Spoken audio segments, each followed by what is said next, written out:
Hi everyone, it's Laura from Day by Day in Our World.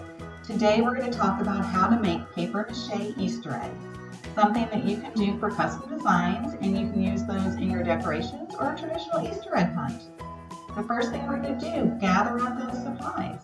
You're going to need newspapers, white glue, bowl, water, paintbrushes, acrylic paints and colors that you want to use, a cutter like an X-Acto knife, plastic eggs for your shape, and a pair of scissors. The first thing you're going to do is dump a bunch of white glue into that bowl. Don't be shy. Then you're going to add a ratio so that you have 3 parts white glue to 2 parts water. Mix it up really good, make it nice and homogenized.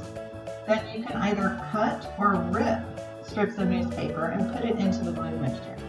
You want to completely submerge it so that you have a really great mache mixture. Now you're going to cover those plastic eggs with the glued paper strips until you get the thickness that you want. Then let them dry for a couple of days until they're nice hard as rocks. At this point you're going to use the cutter, carefully cutting the midsection of the egg, and then you're going to take that plastic egg out from the mache, keeping the shape.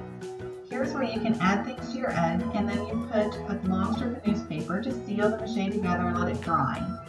After about 5 to 6 hours, you paint the eggs using a double or triple coat for the best results. Then you can paint the designs that you want. Let people's creativity shine. Now you've got fantastic paper mache Easter eggs ready for your Easter egg hunt or decoration. Thanks for watching. Laura from Day by Day in Our World.